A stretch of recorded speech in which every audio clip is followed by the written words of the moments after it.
जय हिंद दोस्तों, मैं शिवम गुप्ता स्वागत करता हूं आपका अपने परिवार रोजगार विदेंगे पर। उम्मीद करता हूं आप सभी अच्छे होंगे, बेहतरीन होंगे, जिंदाबाद होंगे, एकदम शानदार होंगे। एक बार आप सभी प्यारे साथी बताएंगे आप सभी कैसे हैं। Very very very good afternoon, Radhe Radhe, जय श्री कृष्णा, जय हिंद, जय मां सरस्वती। सभी दोस्तों बिल्कुल सोनाक्षी जी जुड़ चुकी हैं, मुस्कान, दीपा, दिलखुश, अर्चना चौधरी, शिवानी, अल्पा, मेहराजी, मुकुल, सुखवीर, ऋचा, कपिल, अनुराग, ब्रज किशोर, गुनगुन, सागर, प्रीति, बबीता, सौरभ, अमित।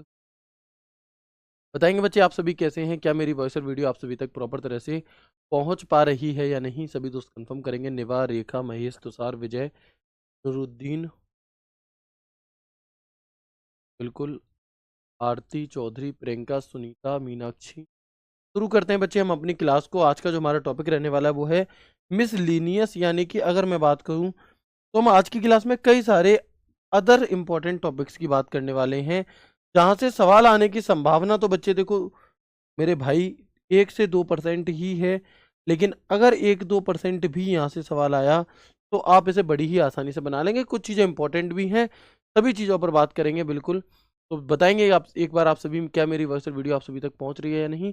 आज ये क्लास है प्यारे बच्चे, मेरे दोस्त भैया। बच्चे का मतलब ये मत समझा करो कि मैं बच्चा कह रहा हूँ, मैं आपसे बहुत बड़ा हूँ, ऐसा नहीं है। वो एक हैबिट पड़ जाती है बोलने की। अदरवाइज आप सभी बड़े भाई हो सकते हैं, बड़ी बहन हो सकते हैं, छोटे भाई छोटी बहन हो सकते हैं, कोई दिक्कत नहीं है ना। तो मैं आपको बताना चाहूंगा कि ये जो आज हमारी यकीन बैच जो हमारा चल रहा था उसमें कंप्यूटर की आखिरी क्लास है। यानी कि कल से आपकी ये क्लास नहीं होगी। आपका जो सिलेबस का मतलब सुप्रीम लेवल हो सकता था ना, वो हमने यहाँ पर कंप्लीट कर लिया है। इसके बाद आपको बिल्कुल भी चिंता करने की जरूरत नहीं है। सिर्फ इन्हीं चीज़ों का आपको रिवीजन करना है, और सिर्फ इसी बैच के लिए नहीं। आप बीएसएफ एससीएम की तैयारी कर रहे हो, आप राजस्थान पुलिस की तैयारी कर रहे हो, आप जिस भी एग्जाम की तैयारी कर रहे हैं, इस इन क्लासेस को करने के बाद आप हर एक एग्जाम में बैठ पाएंगे और बहुत अच्छा स्कोर आप प्यारे बच्चे यहाँ पर कर रहे होंगे। ठीक है, तो आज हमारी ये आखिरी क्लास होगी। इसमें हम पहले कुछ चीज़ें पढ़ेंगे और उसके बाद लास्ट में थोड़ा सा डिस्कशन करेंगे कि किस तरह से हमें, है ना। तो हम यहाँ पर थोड़ा सा डिस्कशन भी करेंगे कि किस तरह से हमें अपनी चीज़ों को आगे लेकर के चलना है, कैसे रिवीजन करना है, बैच अगला कब तक आएगा, तो तब हम क्या करेंगे, कैसे कैसे हमें रिवीजन, कैसे नंबर बढ़ेंगे, सभी चीज़ों पर हम डिस्कस यहाँ पर कर रहे होंगे। कोई दिक्कत तो नहीं है। चलो, ओ सर फिर कब मिलेंगे हम। बच्चे देखो, अगर मिलने की बात है, कई सारे बच्चे पता है क्या कहते हैं। कई सारे बच्चों का कहना रहता है कि सर क्लासेस खत्म हो जाती हैं उसके बाद तो आप हमें मिलते ही नहीं हैं। तो उसका भी मैं आपको सॉल्यूशन बताऊंगा कि उसमें हम कैसे क्या कर सकते हैं। ठीक है, क्योंकि एक मतलब कंटिन्यूटी या एक जुड़ाव बहुत ज़रूरी है, क्योंकि मैं इंपॉर्टेंट इन्फॉर्मेशन आप सभी को देता रहता हूँ। कोई क्लास अगर मैं यूट्यूब पर लेकर आ रहा हूँ तो उसके लिए हम कैसे जुड़े रह सकते हैं। तो बच्चे आपको यहाँ पर क्या करना है, अगर आप चलाते हैं तो शिवम_गुप्ता_RW, ये इंस्टाग्राम आईडी है मेरी। इस पर आप मुझे फॉलो कर सकते हैं, जिससे कि जितनी भी इंपॉर्टेंट इन्फॉर्मेशन आप सभी की होती है वो मैं स्टोरी पे लगा देता हूँ। इसके अलावा और जितनी भी जानकारी होगी आपकी दिल्ली पुलिस से रिलेटेड, कोई क्लास होगी, सारी जानकारी, या आपको कोई डाउट है, आपका कोई कोई भी काम है या कोई सवाल आपको नहीं आ रहा, वो आप मुझे यहाँ पर भेज सकते हैं। हो सकता है कि लेट रिप्लाई मिले, हो सकता है कि एक बार मैसेज पर रिप्लाई ना मिले, आपका मैसेज बहुत नीचे चला जाए, आप दोबारा कर दीजिएगा फिर वो ऊपर आ जाता है। तो फिर कोशिश करेंगे, क्योंकि जब बीच में हम यहाँ पर मतलब हमारी क्लास बंद हो जाएंगी और मान लो 1 महीने नहीं आया नोटिफिकेशन, तो बच्चे कई परेशान हो जाते हैं। तो एक जुड़ाव लगातार रहना जरूरी होता है बच्चे। ठीक है, तो शुरू करते हैं यहाँ पर हम अपनी क्लास को। हमारा टॉपिक का नाम रहने वाला है, सबसे पहले हम पावर पॉइंट को पढ़ेंगे। क्या सर पावर पॉइंट से एमएस दिल्ली पुलिस में क्वेश्चन आते हैं? सबसे पहला सवाल मैं कहूंगा नहीं आता। फिर हम पढ़ क्यों रहे हैं? तो हम बहुत ज्यादा नहीं पढ़ेंगे, मात्र 5 से 10 मिनट पढ़ेंगे। कुछ इंपॉर्टेंट वन लाइनर को डिस्कस करेंगे कि अगर इक्का दुक्का जो बहुत इंपॉर्टेंट चीजें होती हैं, बस उन्हें हम यहाँ पर देख लेंगे। ठीक है, बस उन्हें हम यहाँ पर क्या है प्यारे बच्चे देख लेंगे। बाकी हम टेलीग्राम डाउट ग्रुप में आप सभी के साथ जुड़े हुए ही हैं, बट क्या है कि वहां पर बहुत ज्यादा डाउट्स होने की वजह से बहुत सारे डाउट्स छूट भी जाते हैं, है ना। आप क्या करा करो, टेलीग्राम डाउट ग्रुप में अगर कोई भी डाउट पूछा करो तो मुझे टैग कर दिया करो, यही @शिवम_गुप्ता_RWA। जैसे ही आप अपने टेलीग्राम डाउट ग्रुप में लिखोगे तो इसी आईडी के साथ मैं वहां पर मेंशन हो जाऊंगा और फिर मुझे पता लग जाएगा आपने मैसेज किया। ठीक है, टॉपिक हमारा इंपॉर्टेंट कम है लेकिन बहुत सरल है, तो थोड़ा सा देखेंगे। देखिए, सबसे पहली चीज पावर पॉइंट क्या है। तो पावर पॉइंट एक सॉफ्टवेयर है जिसका प्रयोग क्या बनाने के लिए किया जाता है? प्रेजेंटेशंस बनाने के लिए किया जाता है। ठीक है, तो हम कहेंगे एमएस पावर पॉइंट का जो प्रयोग है वो प्रेजेंटेशन बनाने के लिए किया जाता है, इसलिए हम इसे प्रेजेंटेशन सॉफ्टवेयर कह रहे हो। ओके, इसे माइक्रोसॉफ्ट कॉरपोरेशन द्वारा विकसित किया गया। अगर हम कहें कि जो आपका पावर पॉइंट है किस कंपनी का है, तो ये माइक्रोसॉफ्ट कॉरपोरेशन यानी कि माइक्रोसॉफ्ट कंपनी का है, और माइक्रोसॉफ्ट ऑफिस का एक ये भाग है। जैसे एमएस वर्ड होते हैं, एक्सेल होते हैं, वैसे इसका पहला वर्जन कब आया था? तो 1987 में लॉन्च हुआ था इसका पहला वर्जन। 1987 में पावर पॉइंट का पहला वर्जन आया। पावर पॉइंट के जो 2007 और उसके बाद के वर्जन है उनका एक्सटेंशन होता है .pptx, लेकिन जो पावर पॉइंट 2003 तक था तो इसमें इसका एक्सटेंशन होता है .ppt। सिंपल सा क्वेश्चन है, अगर हम कहें एमएस पावर पॉइंट का एक्सटेंशन क्या होता है? .pptx होता है और .ppt होता है। डिफॉल्ट व्यू कौन सा होता है इसका? तो हम कहेंगे बाय डिफॉल्ट व्यू हमारा नॉर्मल व्यू हमें देखने के लिए मिलता है। कौन सा व्यू देखने के लिए मिलता है हमें बाय डिफॉल्ट? तो हम कहेंगे मेरे भाई बाय डिफॉल्ट हमें यहाँ पर नॉर्मल व्यू देखने के लिए मिल रहा होता है। ठीक है, स्लाइड सॉर्टर व्यू तो सभी स्लाइड्स को थंबनेल के रूप में दिखाता है। क्या करता है स्लाइड सॉर्टर व्यू हमारा? तो हम कहेंगे कि स्लाइड सॉर्टर व्यू से क्या होगा कि जितनी भी स्लाइड्स होंगी ना उन्हें छोटा छोटा करके थंबनेल के रूप में आपको दिखा रहा होता है। स्लाइड शो व्यू प्रेजेंटेशन को फुल स्क्रीन में दिखाता है। स्लाइड शो व्यू मैं अभी आपको ये चीजें प्रैक्टिकल करके भी दिखा दूंगा जिससे और अच्छे से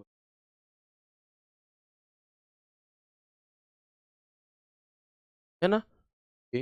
हाँ, नोट्स मत बनाओ इसके। F5 बटन क्या काम करता है? स्लाइड शो को शुरू करने का काम करता है। शिफ्ट F5 बटन क्या काम करता है? तो करंट स्लाइड शो से करंट स्लाइड से स्लाइड शो शुरू करता है। मैं अभी आपको पहले पढ़ लो, 20 से 25 आपके वन लाइनर है, फिर मैं आपको ये प्रैक्टिकली करके दिखाऊंगा। तो शिफ्ट F5 करंट स्लाइड से स्लाइड शो शुरू करने के लिए होता है। एस्केप बटन स्लाइड शो को बीच में ही अगर आप बंद करना चाहते हो तो ये बीच में बंद हो जाएगा हमारा। प्लेस होल्डर क्या चीज है? जहां पर हम टेक्स्ट पिक्चर आदि लिखते हैं वो प्लेस होल्डर होता है। ट्रांजिशन क्या होता है? जब हम एक स्लाइड से किसी दूसरी स्लाइड में जाते हैं तो उस समय जो प्रभाव हम वहां पर लगा रहे होते हैं उसे हम ट्रांजिशन कहते हैं।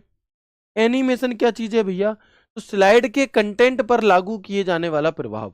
इसके स्लाइड के कंटेंट पर लागू किए जाने वाला प्रभाव हमारा क्या कहलाता है? एनिमेशन कहलाता है।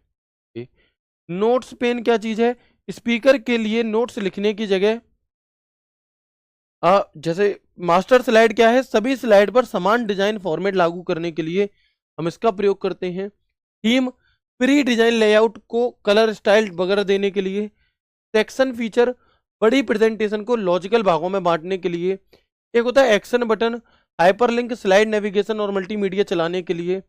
इंसर्ट टैब इसमें आप चार्ट वगैरह जोड़ सकते हो।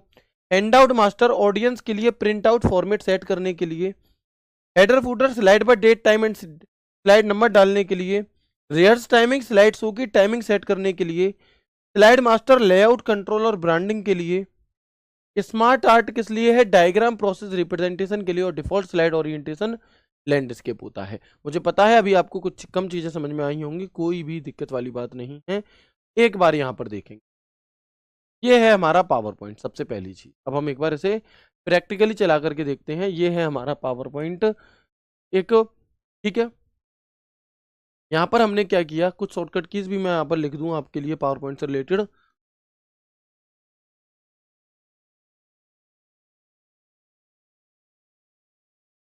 चलो, तो आप देखिएगा यहाँ पर हमने क्या बात की। जो पावर पॉइंट है एक प्रेजेंटेशन सॉफ्टवेयर है।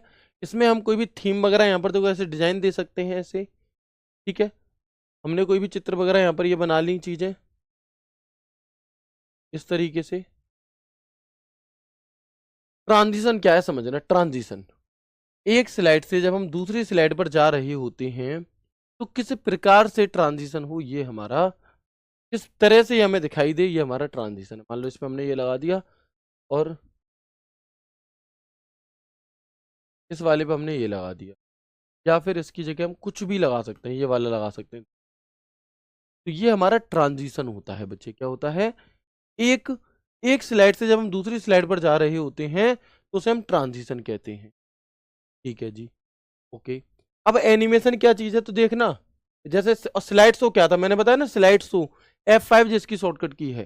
तो जब हम स्लाइड शो करते हैं मतलब मैंने प्रेजेंटेशन बना ली, अब ये प्रेजेंटेशन फाइनली मुझे चला करके दिखानी है किसी मीटिंग में, तो मैं इसे स्लाइड शो पर क्लिक करूंगा फ्रॉम बिगिनिंग, F5 बटन, मतलब एक तरह ये हमारा एक ट्रांजिशन, एक स्लाइड, ये हमारी यहाँ पर आ रही है कौन सी, दूसरी स्लाइड, ये हमारी यहाँ पर दूसरी स्लाइड आ गई, और बच्चे ये हमारी तीसरी स्लाइड, और ये हमारा यहाँ पर एंड।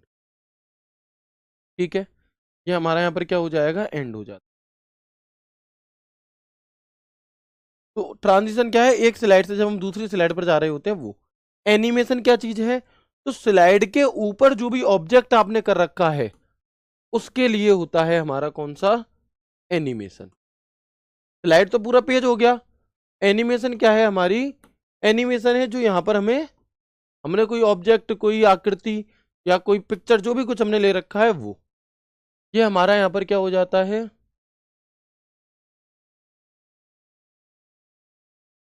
ठीक है, ऐसे भी हम कोई एनिमेशन दे सकते हैं, यहाँ से कोई भी एनिमेशन हम इसे दे सकते हैं जैसे हम चाहें वैसे, देखो। ठीक है, अब आप इसे स्लाइड शो करोगे, स्लाइड शो की शॉर्टकट की क्या है, F5 है। ये हमारी पहली स्लाइड आ गई, ये एनिमेशन। अब ये हमारी दूसरी स्लाइड, ये दूसरी स्लाइड, ये एनिमेशन। फिर तीसरी स्लाइड, उसकी एनिमेशन, फिर ये ब्लैक। अच्छा, ये आप देख रहे होगे बार बार कि ब्लैक स्लाइड आ जा रही है ना। तो ये जो ब्लैक स्लाइड है इसका अर्थ क्या होता है, ये दिखाता है प्रेजेंटेशन का एंड। यानी कि अगर स्लाइड शो करते समय, अगर मैं लिख देता हूं यहाँ पे पूरी बात, अगर स्लाइड शो करते समय, अगर स्लाइड शो करते समय ब्लैक स्लाइड आ जाती है, ब्लैक स्लाइड आ जाती है, अगर ब्लैक स्लाइड आ जाती है तो इसका अर्थ प्रस्तुति का अंत दर्शाता है, प्रस्तुति का अंत होता है, यानी कि end of presentation. End of presentation को ये हमारा रिप्रेजेंट करता है,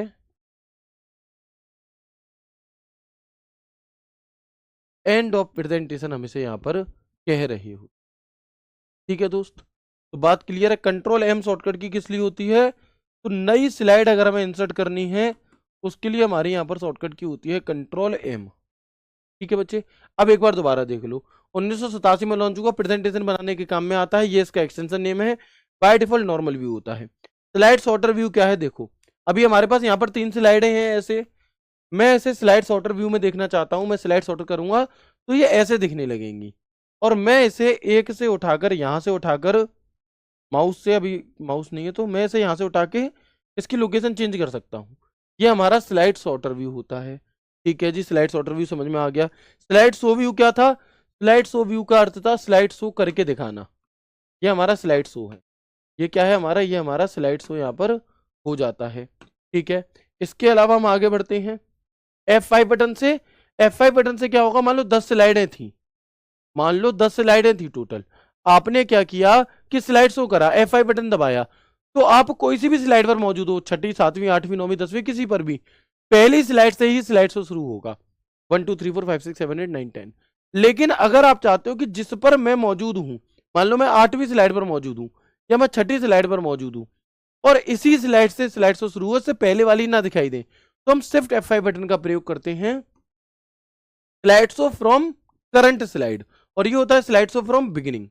एस्केप बटन, अगर स्लाइड शो चल रहा है और मुझे बीच में ही बंद करना, मान लो 50 स्लाइडें हैं और मैं 13 स्लाइड देख चुका, 14 देख चुका, मुझे अब बीच में बंद करना है, तो एस्केप बटन दबा करके कर सकते हैं। ट्रांजिशन, स्लाइड जब बदलती हैं, जब पूरा पेज बदलता है एक पेज से दूसरा, तो जो इफेक्ट वहां पर डाला जाता है उसे हम ट्रांजिशन कहते हैं। एनिमेशन, जो कंटेंट है, चाहे टेक्स्ट हो, चाहे पिक्चर हो या कोई आकृति हो, उस पर जब हम एनिमेशन देना चाहते हैं तो एनिमेशन। नोट्स पेन क्या होता है, जैसे कोई हमने स्लाइड शो बनाया, उसमें मतलब जो इसे रिप्रेजेंट करेगा उसके लिए नोट्स लिखने के लिए एक जगह होती है। मास्टर स्लाइड, अगर 10 स्लाइड हैं, आपने एक स्लाइड को मास्टर स्लाइड बना दिया तो उसी का फॉर्मेट बाकी सब में अपने आप चलता रहेगा। थीम, जैसी थीम आप दे दोगे वैसी, ठीक है। इसके अलावा action button, insert tab, hand out master क्या होता है, तो हैंड आउट का अर्थ होता है, मान लो कोई प्रेजेंटेशन मैंने बनाई और मेरे सामने 10 लोग हैं जिन्हें मैं वो मीटिंग में प्रेजेंटेशन समझाने वाला हूं, तो उस प्रेजेंटेशन का एक प्रिंट निकल करके उन सभी तक पहुंच जाता है, जिससे कि अगर कोई जानकारी उन्हें इंपॉर्टेंट लगे तो उसे वो नोट डाउन कर सकें उसी प्रेजेंटेशन के नीचे, ठीक है। रियर्स टाइमिंग, आप यहाँ पे पहले से टाइमिंग सेट कर सकते हो, जिससे कि आपको कोई क्लिक नहीं करना पड़ेगा, अपने आप इतने सेकंड तक ये वाली स्लाइड रहेगी फिर हट जाएगी, इसे रियर्स टाइमिंग कहते हैं। और स्मार्ट आर्ट ये है, और default orientation by default landscape होता है। यहाँ पर हमारा पावर पॉइंट खत्म। मुझे बताएंगे कितने दोस्त ऐसे हैं जिन्हें कोई भी दिक्कत नहीं हुई और सब कुछ समझ में आ गया, ठीक है। पावर पॉइंट सिर्फ इतना ही था, इससे ज्यादा आपको नहीं जानना, ठीक है भाई। बताएंगे, साउंड जोड़ सकते हैं, बिल्कुल जोड़ सकते हैं, ऑडियो वीडियो जोड़ सकते हैं, बिल्कुल जोड़ सकते हैं। लिख लो, पावर पॉइंट में हम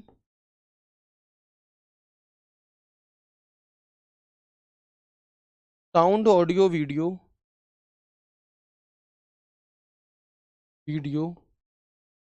ऐड कर सकते,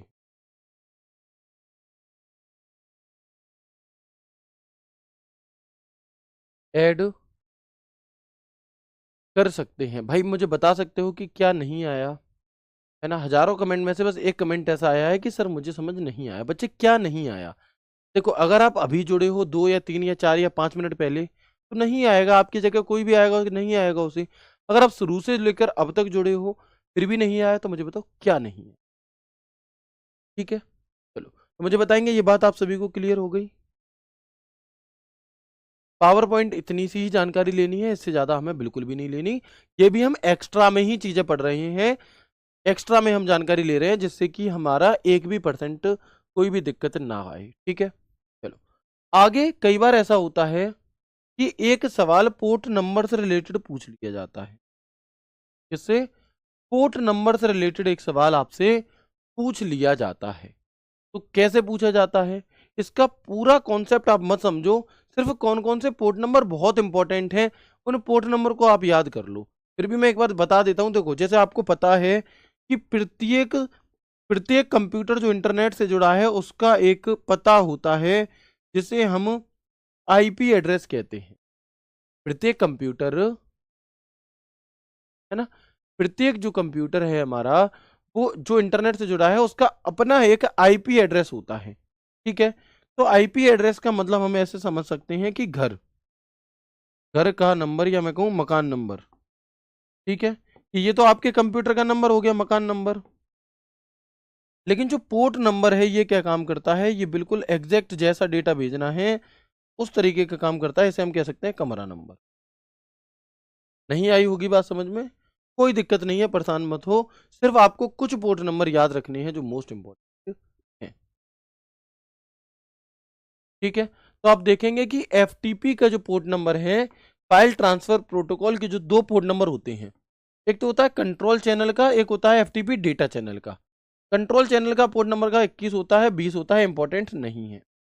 SFTP secure file transfer protocol, या फिर इसे हम एसएसएच भी कहते हैं, सिक्योर सेल, इसका पोर्ट नंबर कितना होता है, तो इसका 22 होता है, और ये सवाल अभी हाल ही में एक पेपर में पूछा गया था, ठीक है। टेलनेट का पोर्ट नंबर कितना है, 23 है। एसएमटीपी, जो ईमेल में हम चैप्टर पढ़ते हैं, ईमेल पढ़ते हैं तब हम एसएमटीपी प्रोटोकॉल पढ़ते हैं, सिंपल मेल ट्रांसफर प्रोटोकॉल। तो वो जो एसएमटीपी है इसका पोर्ट नंबर कितना है, 25। और ऊपर से नीचे तक हमने जितनी भी अभी तक पढ़ी है उन सब में सबसे इंपॉर्टेंट एक ये है, इसे याद रखना, ठीक है। डीएनएस यानी कि डोमेन नेम सिस्टम का पोर्ट नंबर कितना होता है, 53 होता है, इसे भी याद रखें, ठीक है। डीएचसीपी का पोर्ट नंबर कितना होता है, 67 होता है, नॉट इंपॉर्टेंट। डीएचसीपी सर्वर की बात करेगा तो 67, और डीएचसीपी क्लाइंट की पूछेगा तो 68, नहीं है इंपॉर्टेंट। एचटीटीपी का पोर्ट नंबर 80 होता है, और एचटीटीपीएस का नंबर पोर्ट नंबर 443 होता है। एचटीटीपीएस और एचटीटीपी का पोर्ट नंबर हमारा 443 होता है, ठीक है।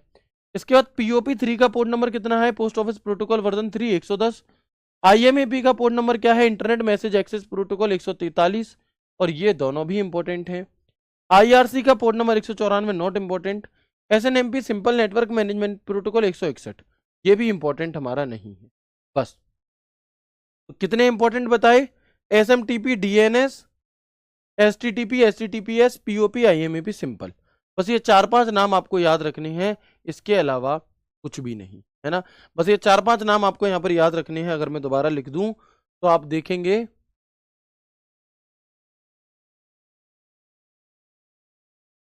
SMTP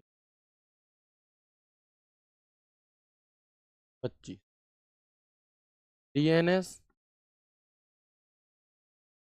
53, STTP 80, STTPS 443,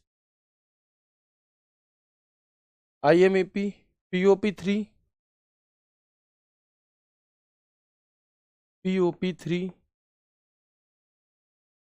110,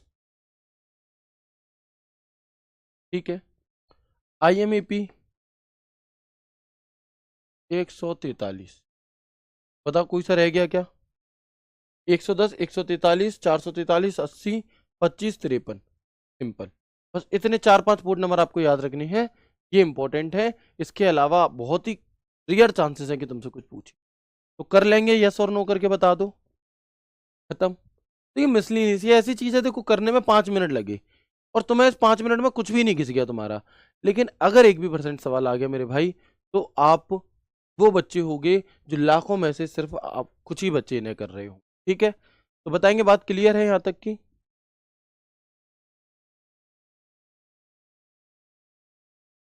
आ गया, वेरी गुड। आगे इसके बाद देखिए कई बार सवाल पूछ लिया था बूटिंग से रिलेटेड कि बूटिंग प्रोसेस क्या चीज होती है, हॉट बूटिंग क्या होती है, वार्म बूटिंग क्या होती है, सॉफ्ट बूटिंग क्या होती है, ये चीजें आपसे पूछी जाती हैं, है ना। तो हम देखेंगे यहाँ पर। अच्छा, आप लोगों में से कई को ऐसा लग रहा होगा कि सर अरे इतना ज्यादा क्यों एफर्ट्स डाल रहे हो। एक बात बताओ, मुझे शौक नहीं है कि आपको चीजें कराऊं, बट मैं भाई बस इतना चाहता हूं कि जब तुम मेहनत करो तो तुम्हें उसका फल मिल जाए, है ना।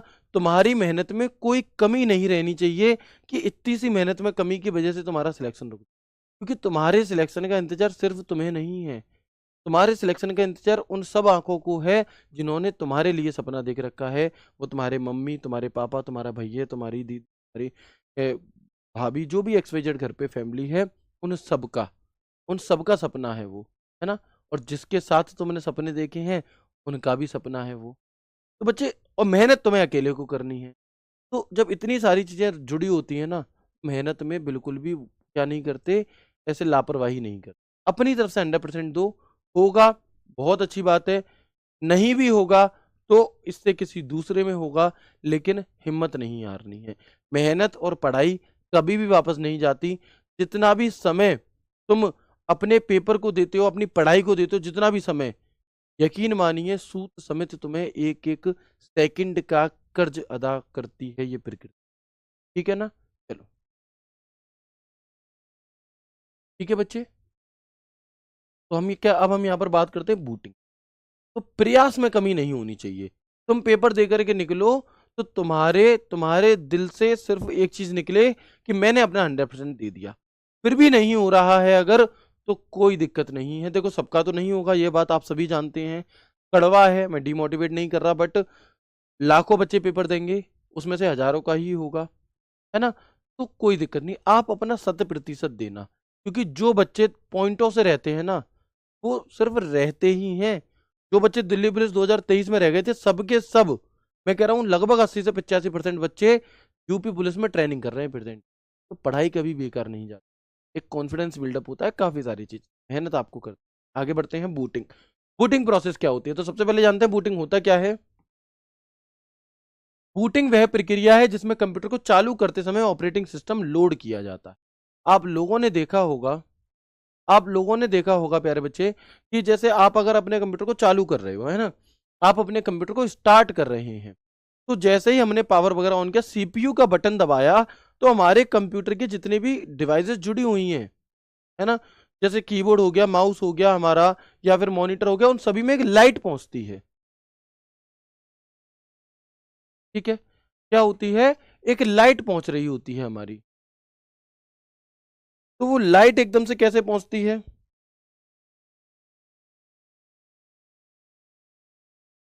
एक लाइट हमारी पहुंच रही होती है और वो क्या करती है कि इसमें क्या होता है, हमारा जब कंप्यूटर चालू होता है तो रैम में ऑपरेटिंग सिस्टम लोड हो रहा होता है, और इस प्रोसेस को ही हम क्या कहते हैं, बूटिंग प्रोसेस कहते हैं। जैसे आपने देखा होगा, आप अपने फोन को, स्विच ऑफ है तुम्हारा फोन, बिल्कुल साधारण उदाहरण से अगर मैं आपको बताऊं, आपका फोन स्विच ऑफ है। अब जब आपका फोन स्विच ऑफ है और आप उसे ऑन कर रहे हो, तो आपके फोन में क्या लिखा हुआ आता है, आपके फोन में लिखा हुआ आता है एंड्रॉइड। आता है कि नहीं आता, सबके में आता है, या जो आपके फोन का नाम है वो आता है। तो ये जो प्रोसेस है ना, ये प्रोसेस ही हमारी बूटिंग प्रोसेस के, ये प्रोसेस ही हमारी बूटिंग प्रोसेस यहाँ पर कहला रही होती है। बच्चे, आप में से जितने भी दोस्तों को कोई भी समस्या, कोई भी डाउट है, मैं लास्ट के 5-10 मिनट में आपके डाउट लूंगा, तब पूछ लेना, अभी क्लास में डिस्टर्ब प्लीज ना, है ना। तो हम क्या कहेंगे, बूटिंग वह प्रक्रिया है जिसमें कंप्यूटर को चालू करके ऑपरेटिंग सिस्टम क्या किया जाता है, लोड किया जाता है। बूटिंग के प्रकार क्या इतने होते हैं, तो बूटिंग दो प्रकार की होती है, एक तो होती है हार्डवेयर बूटिंग, एक होती है सॉफ्टवेयर बूटिंग। हार्ड बूट क्या चीज है जी, हार्ड बूट, हार्ड बूट हमारा क्या होता है, तो हम देखेंगे कि कंप्यूटर को पावर ऑफ करके फिर से ऑन करना, इसे हम हार्ड बूट या फिर कोल्ड बूट भी कहते हैं। यानी कि अगर आपका कंप्यूटर पूरी तरह से बंद है और फिर आप उसे स्टार्ट कर रहे हो, तो इस प्रोसेस को तो क्या कहते हैं, आपका कोल्ड बूटिंग या मैं कहूं हार्ड बूटिंग कहते हैं। ठीक है, लेकिन अगर आपका कंप्यूटर चल रहा है और आप उसे रीस्टार्ट कर रहे हो, तो उसे हम सॉफ्ट बूट या फिर वॉर्म बूट कह रहे होते हैं। कि कंप्यूटर को रीस्टार्ट करना बिना पावर ऑफ किए, इसे हम वॉर्म बूट कह रहे हो। ठीक है, इसे हम क्या कह रहे होते हैं बच्चे, वॉर्म बूट कह रहे होते हैं। तो हमने क्या क्या जाना, सबसे पहले बूटिंग प्रोसेस क्या होती है, जब हम अपने कंप्यूटर या अपने फोन को चालू करते हैं, तो जो ऑपरेटिंग सिस्टम है हमारा, तो जो ऑपरेटिंग सिस्टम है हमारा, जब वो रैम में लोड हो रहा होता है, उस प्रोसेस को ही हम यहाँ पर क्या कह रहे होते हैं, उस प्रोसेस को ही हम बूटिंग प्रोसेस कहते हैं। हार्ड बूट क्या चीज है भैया, आपका फोन स्विच ऑफ है, आप उसे चालू कर रहे हो, स्विच ऑफ से जब ऑन करोगे तो उसे हार्ड बूट या फिर कोल्ड बूटिंग कहा जाता है। लेकिन अगर तुम्हारा फोन चल रहा है और तुम उसे रीस्टार्ट कर रहे हो, तो उस प्रोसेस को सॉफ्ट बूटिंग कहा जाता है। ठीक है दोस्त, ओके। बायोस का क्या रोल है इसमें, बायोस याद करिए, जब मैंने आपको मेमोरी वाला चैप्टर पढ़ाया था, तो वहां पर मैंने आपको बताया था कि रोम में एक प्रोग्राम लोड होता है जिसे बायोस कहते हैं, जिसकी full form basic input output system होती है। BIOS basic input output system computer startup पर हार्डवेयर की जांच करता है, ये देखता है कि हर एक, ठीक है ना। तो हम यहां पर क्या कहेंगे कि BIOS basic input output system computer startup पर हार्डवेयर की जांच करता है, यानी कि ये हर एक डिवाइस को लाइट भेज रहा होता है, इलेक्ट्रिसिटी, और ये चेक करता है कि हर एक के पास डेटा पहुंच रहा है, लाइट पहुंच रही है नहीं पहुंच रही। पोस्ट प्रक्रिया power on self test, hardware की जांच करता है कि त्रुटि रिपोर्ट करता है। Boot loader, boot loader operating system को हार्ड डिस्क या अन्य स्टोरेज से लोड करता है। सीमोस आपका क्या हो जाएगा, complementary metal oxide semiconductor. CMOS में बायोस सेटिंग स्टोर रहती है जो बूट प्रक्रिया को प्रभावित कर रही होती है। बूट सीक्वेंस क्या चीज है, बूट सीक्वेंस में hard disk, USB, CD, DVD आदि से बूट करने की प्राथमिकता सेट की जाती है। सेफ मोड बूटिंग क्या है, ऑपरेटिंग सिस्टम को सीमित ड्राइवर या फिर सेटिंग के साथ स्टार्ट करना। बूटिंग एरर, बूटिंग के दौरान अगर कोई समस्या आए तो स्क्रीन पर एरर मैसेज दिखाना। फास्ट बूट या क्विक बूट, बायोस सेटिंग जिसमें पोस्ट टेस्ट को कम कर बूटिंग को तेज किया जाता है। यहां पर आपका जो बूटिंग प्रोसेस वाला सिस्टम था वो क्या हो गया, वो हो गया आपका फिनिश। ठीक है,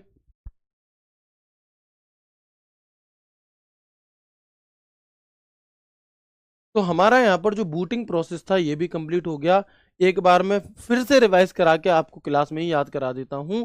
फोन से कंपेयर करो कि फोन है आपका, फोन स्विच ऑफ है, आप इस फोन को ऑन करोगे, जब आप ऑन करते हो तो जो एंड्रॉयड आता है, या जब आप अपने कंप्यूटर को ऑन करते हो तो जो विंडोज लिखा हुआ आता है, ये क्या है, ये जो एक पूरी प्रोसेस होती है बंद से चालू होने की, इस प्रोसेस को ही हम बूटिंग प्रोसेस कहते हैं। इस बूटिंग प्रोसेस में जो ऑपरेटिंग सिस्टम है वो हमारी रैम में लोड होता है।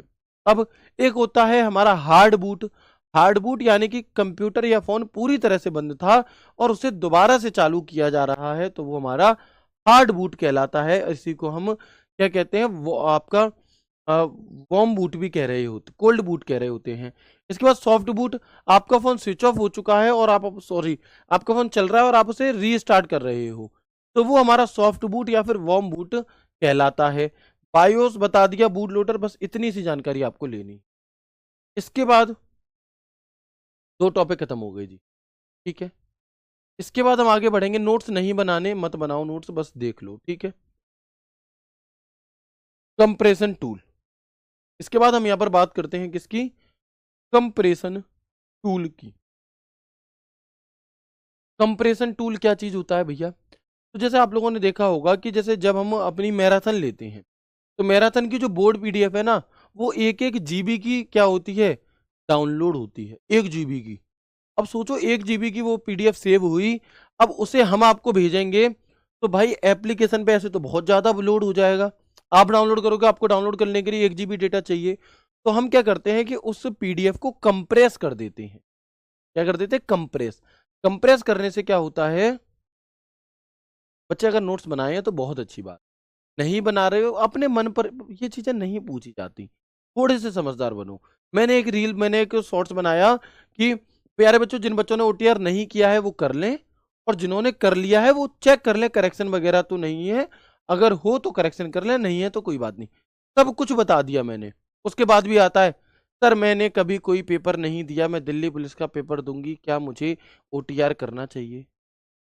सर मैं ओटीआर कर चुका हूं, मेरे में कोई भी समस्या नहीं है, क्या मुझे करेक्शन करना चाहिए? बच्चे, आप दिल्ली पुलिस में सिलेक्ट होने का सपना देख रहे हैं, क्या आप किसी दिल्ली पुलिस में सिलेक्टेड कैंडिडेट्स से ऐसे सवालों की उम्मीद करते हो? नहीं। तो तुम समझदार हो भाई, थोड़ी सी तो समझदारी दिखाओ। जब मैंने उस वीडियो में क्लियरली कह दिया कि कोई गलती नहीं है तो कुछ भी नहीं करना, तो तुम क्यों पूछ रहे हो कि सर मेरे में गलती नहीं है तो मैं करेक्शन करूँ कि नहीं करूँ? काय चीज का करेक्शन करोगे? तो सर मैंने कभी नहीं करा, मैंने उसमें कहा है नहीं करा तो कर लेना, सर मुझे भी करना पड़ेगा क्या? भाई आप कोई स्पेशल हो? नहीं हो, तो मतलब थोड़े से तो समझदार बनो ना। मैं ऐसी शॉर्ट्स इसलिए बनाता हूं कि आपके डाउट खत्म हो जाएं, बट डाउट खत्म होने की बाद डाउट पे डाउट निकल करके आते हैं, क्या ही मतलब है इसका? खुद ही उलझा ले रहे हो खुद को बिना मतलब में। आप, मैं फिर से एक बार इन्फॉर्म कर दूं, ओटीआर वन टाइम रजिस्ट्रेशन होता है। जिस बच्चे ने अभी तक दिल्ली पुलिस का कोई पेपर नहीं दिया है या लास्ट 1 डेढ़ साल से, तो एसएससी ने अपनी एक वेबसाइट चेंज करी थी, ssc.gov.in। उस वेबसाइट पर आपको ओटीआर करने की जरूरत है। जो बच्चे कर चुके हैं उन्हें दोबारा नहीं कर, दैट्स इट। अगर नहीं पता फिर भी लिखना ओटीआर कैसे करें, एसएससी, मेरी सबसे ऊपर वीडियो आएगी, लगभग 8 से 9 लाख उस पर क्या होंगे, है ना, 8 से 9 लाख उस पर व्यू है, उस वीडियो को देख लेना, सारे डाउट खत्म। कंप्रेशन टूल मैं आपको बता रहा था, तो उस बड़ी पीडीएफ को, 1 GB की पीडीएफ को 3 MB में, 10 MB में करने के लिए हम उसे कंप्रेस कर देते हैं। तो कंप्रेस करने के कुछ अलग अलग टूल होते हैं, उनके नाम, एक विनरार करके होता है हमारा, विनरार, बस ये नाम देख लेने हैं simple. WinRAR, 7 zip, WinZip, PeaZip, आपका क्या है, Bandizip, Z zip, tar, और ये जहां पर भी जिप शब्द देखने के लिए मिल जाए, समझ जाना ये कंप्रेशन टूल है, दैट्स इट, है ना, ठीक है। तो ये क्या है हमारा, ये हमारे कंप्रेशन टूल हैं, खत्म। सिर्फ इतना सा, जहां पर जिप या RAR लिखा मिल जाए, समझ जाना ये हमारे कंप्रेशन टूल हैं। ये भी टॉपिक है जी। इसके बाद अब हमारा MS एक्सेल का आखिरी टॉपिक बचता है। आप कहोगे भैया हम तो एक्सेल पढ़ चुके हैं, ये इंपॉर्टेंट है। आज की पूरी क्लास में सबसे ज्यादा इंपॉर्टेंट ये है कि हाँ हम एक्सेल पढ़ चुके हैं, बट डीपनेस में अगर मैं बात करूं तो हमने बहुत डीप उसे पढ़ा, बट उसके बावजूद भी, है ना, बट उसके बावजूद भी कुछ और चीजें मुझे ऐसी लगी जो आपको जानकारी होनी चाहिए, यहाँ से भी सवाल पूछे जा सकते हैं। तो हम यहाँ पर अब MS एक्सेल में पढ़ेंगे, एक्सेल के फॉर्मूला एरर अगर हो जाता है तो क्या दिखाता है, और एक्सेल में कौन सा चार्ट किस लिए प्रयोग किया जाता है, सिर्फ इतनी सी बात। इसके नोट्स बना लेना अगर आपने बाकी सबके भी, ठीक है, ये इंपॉर्टेंट डिटेल है, इसे ध्यान, ठीक है, चलो, ठीक है। तो हम आगे बढ़ते हैं और देखते हैं यहाँ पर, अब हम थोड़ा सा धीरे धीरे चलेंगे, बहुत लिमिटेड डेटा है बट समझेंगे। अगर संख्या को आपने, कोई भी नंबर है उसे आपने 0 से विभाजित कर दिया है, अगर आपने किसी भी संख्या को क्या कर दिया बच्चे, यदि आपने किसी भी संख्या को 0 से विभाजित कर दिया है, डिवाइड कर दिया है, तो वहां पर डिवाइड एरर आपको दिखाई देगी। कौन सी एरर दिखाई देगी? तो आपको डिवाइड एरर आपको यहां पर दिखाई दे रही हो। ठीक है मेरे भाई, चलो तो हम क्या कहेंगे कि हैज डिवाइड अपॉन 0 फैक्टोरियल हमें कब दिखाई देगा? जब हम किसी भी संख्या का भाग किससे कर दे रहे होंगे? 0 से।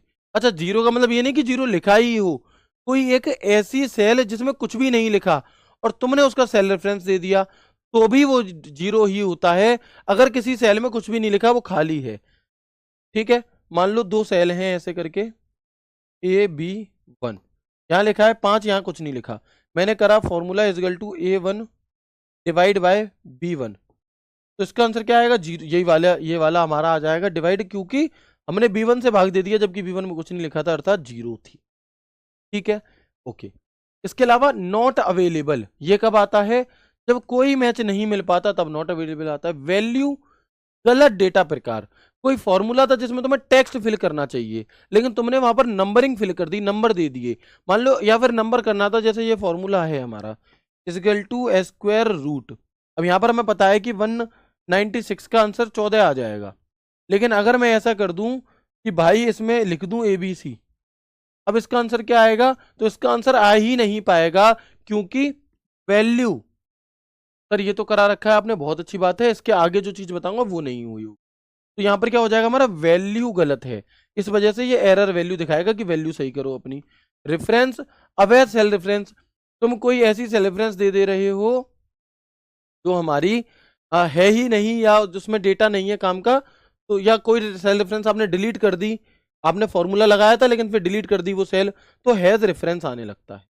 मान लो यहाँ लिखा है 5, यहाँ लिखा है 3 और यहाँ फॉर्मूला लगाता है इक्वल टू मान लो A3 गुणा B3 और आंसर आ रहा था इसका 15, बट जैसे ही मैंने ये वाली सेल डिलीट कर दी तो ये 15 की जगह क्या आने लगेगा? रेफरेंस करके, ये वाला हमारा हैश टैग रेफरेंस करके आ जाएगा।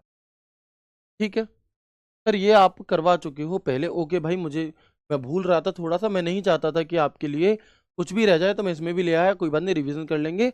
लास्ट पेज है और इसके बाद फिर हम अगली अपनी चार्ट की तरफ। नाम कब आता है? जब कोई फॉर्मूला है ही नहीं, जैसे अगर मैं करूं इक्वल टू डिवाइड, अब ऐसा डिवाइड का कोई फॉर्मूला होता ही नहीं है, तो जब कोई फॉर्मूला नहीं होता तो उसके लिए फिर क्या दिखाने लगेगा? Has name.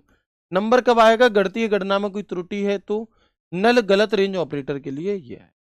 खत्म, ये भी हमारे खत्म हो गए, कराया है, बहुत अच्छी बात। 5 मिनट और लूंगा आपके, फिर हमारा पढ़ाई का सिलसिला खत्म और फिर हम कुछ डिस्कशन करेंगे जो कि इंपॉर्टेंट क्या है। इंसर्ट चार्ट, जब हम MS एक्सेल में चार्ट इंसर्ट करने जाते हैं जिसकी शॉर्टकट की F11 होती है, तो हमारे पास भिन्न भिन्न प्रकार के चार्ट होते हैं। कौन कौन से? Column chart, line chart, pie chart, bar chart, area chart, scatter chart, map chart, stock chart, surface chart, radar chart, tree map, sunburst, histogram, box whisker, waterfall, funnel और कॉम्बो। सवाल आपसे पूछा जाता है, कि बताओ इनमें से पाई चार्ट का प्रयोग किस लिए किया जाता है? तो ये मैं एक, अगर मैं ये भी करा चुका हूं तो बहुत अच्छी बात है, नहीं कराया तो ध्यान देंगे कि कॉलम चार्ट किस लिए होता है? विभिन्न श्रेणियों के बीच तुलना, यानी कि मैंने आपको बताया था कल की क्लास में भी, कंपैरिजन के लिए। जो हमारा प्रैक्टिस सेट हुआ था उसमें मैंने बताया था कि जहां पर तुमसे कंपैरिजन करने के लिए कहे ना, जहां पर तुमसे कंपैरिजन करने के लिए कहे वो column chart, bar chart data की क्षैतिज रूप में देखने के लिए, लाइन चार्ट समय के साथ डेटा का रुझान देखने के लिए, ट्रेंड, पाई चार्ट परसेंटेज से related, doughnut chart pie chart जैसा ही होता है, एरिया चार्ट लाइन चार्ट जैसा होता है लेकिन सतह के रंगों को भरकर रुझान और दिखाने के लिए होता है, स्केटर चार्ट दो मानों के बीच relation, bubble chart scatter chart की तरह ही होता है हमारा, रडार चार्ट विभिन्न मानों को एक ही केंद्र से बाहर की ओर दिखाने के लिए, कॉम्बो चार्ट दो या दो से अधिक चार्ट प्रकारों को दिखाने के लिए, हिस्टोग्राम डेटा के वितरण को दिखाने के लिए हमारा ये होगा, वाटरफॉल चार्ट धीरे धीरे बदलावों को दिखाने के लिए हमारा क्या होता है? आपका वाटरफॉल चार्ट होता है, ट्री मैप चार्ट श्रेणियों और उप श्रेणियों को आयतों को दिखाने के लिए, सनबस चार्ट हायरकी या स्तरों को वृत्ताकार रूप में दिखाने के लिए, funnel chart, map chart, stock chart. Stock chart share बाजार से रिलेटेड है, मैप चार्ट भौगोलिक डेटा को दिखाने के लिए, और फनल चार्ट हमारा डेटा को स्टेप बाय स्टेप घटते क्रम में दिखाने के लिए।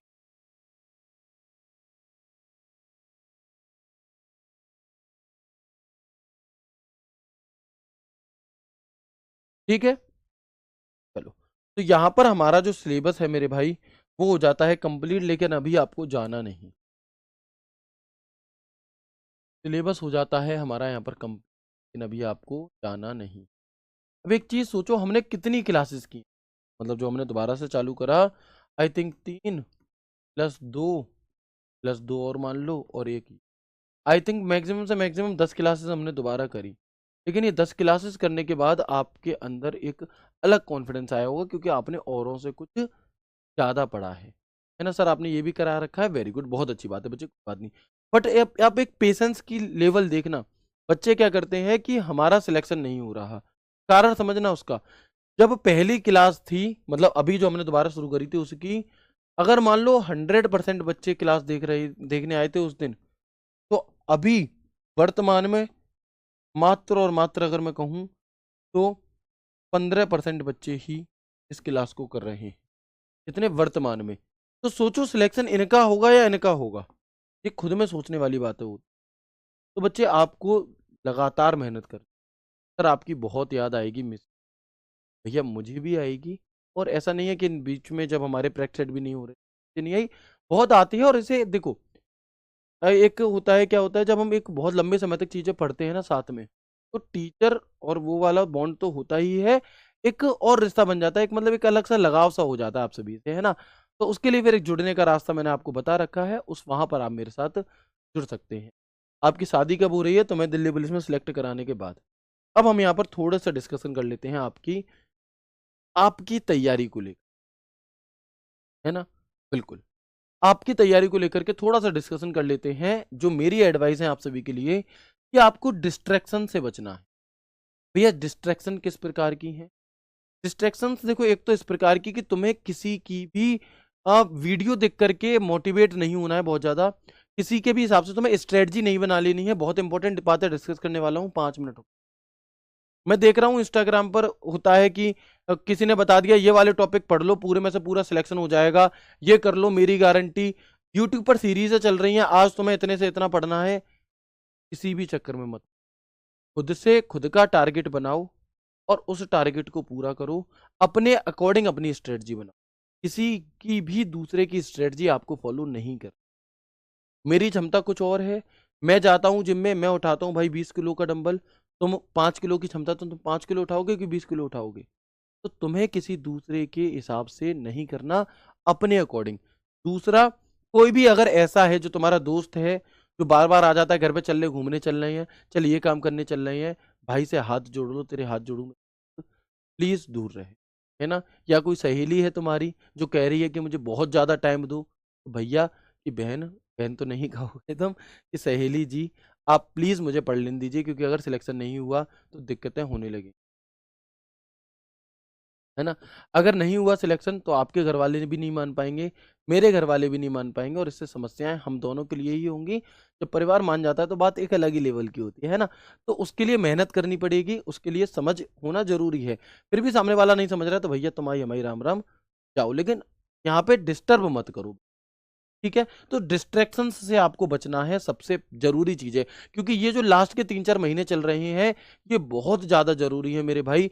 अगर आपने इनमें मेहनत नहीं की और तुमने इससे पहले 1.5 साल मेहनत करी थी, सब पर पानी फिर जाएगा, तुम्हें पता भी नहीं चलेगा। ठीक है, इसके बाद दूसरी चीज है हमारी, स्वास्थ्य का ख्याल रखें।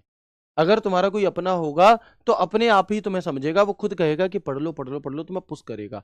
ठीक है, तो समझो इन चीजों को। दूसरी बात है, स्वास्थ्य का ख्याल रखें। बहुत सारे बच्चे क्या गड़बड़ कर रहे हैं कि भैया, गड़बड़ नहीं कर रहे, कई बार क्या होता है कुछ चीजें हमारे हाथ में भी नहीं होती, नहीं तो कोई ये नहीं चाहता कि उसके चोट लग जाए, कुछ भी हो जाए, लेकिन फिर भी ख्याल रखना है तुम्हें। तो अभी एक मेरी एक बच्ची से बात हुई थी, बहुत ही मतलब मेहनती बच्ची है वो, उनका एक्सीडेंट हो गया स्कूटी, और शायद आप लोगों ने इंस्टाग्राम पर रील भी देखी होगी वो वाली, और वो पढ़ तो रही हैं, मतलब जज्बा देखो कि पढ़ रही हैं, बट हर किसी के अंदर ये जज्बा नहीं होता। थोड़ा सा अगर चक्कू से भी खीरा काटते टाइम पे हाथ कट गया तो उस दिन पढ़ाई नहीं होती, है ना। तो जज्बा तुम्हारे अंदर हो जरूरी नहीं है, तो ख्याल रखो अपना। ऐसे ही कुछ भी ऊट पटांग काम मत करो, रेस मत लगाओ, बाइक बहुत आराम से चलाओ, हिसाब से चलो, और हेल्थी डाइट लो जिससे कि तुम बीमार ना पड़ जाओ, क्योंकि अगर तुम बीमार पड़े तो 6 7 8 10 दिन निकल जाएंगे और वो 10 दिन तुम्हारा बहुत लॉस करा जाएंगे। तो अपना ख्याल रखो, ये बहुत जरूरी है।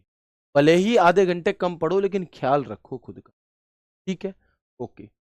खुद टारगेट बनाएं और रोज उसे पूरा करने की कोशिश करें। जो मैंने बताया, तुम्हें किसी और के टारगेट के आधार पर नहीं चाहिए। मेरी उन सभी दोस्तों से रिक्वेस्ट है जो ऐसी वीडियो बनाते हैं, ठीक है बच्चे, अच्छी बात है, आप अपना अच्छा काम कर रहे हो। जो बच्चे, या तो आप बिल्कुल ही फॉलो कर सकते हो उन चीजों को कि मैं पहले दिन से आखिरी दिन तक कर लूंगा, तो करना, लेकिन मुझे पता है तुम नहीं कर पाओगे, तो समझो मेरी बात, ठीक है। खुद रिवीजन कैसे करना है, देखो सबसे अच्छी बात है रिवीजन करने की, प्रेजेंट टाइम पर चल रही है आपकी, कि जो टॉपिक वाइज आपके प्रैक्टिस सेट हो रहे हैं, तो हम एक दिन पहले आपको टॉपिक बता देते हैं, आज उस टॉपिक का रिवीजन करो, सिर्फ एक टॉपिक का करना होगा, कल उसके प्रैक्टिस सेट हो जाएंगे। तो इससे आपका टॉपिक वाइज रिवीजन हो जाएगा एक बार। उसके बाद आपको क्या करना है कि मॉक टेस्ट लगाना शुरू कर देने हैं।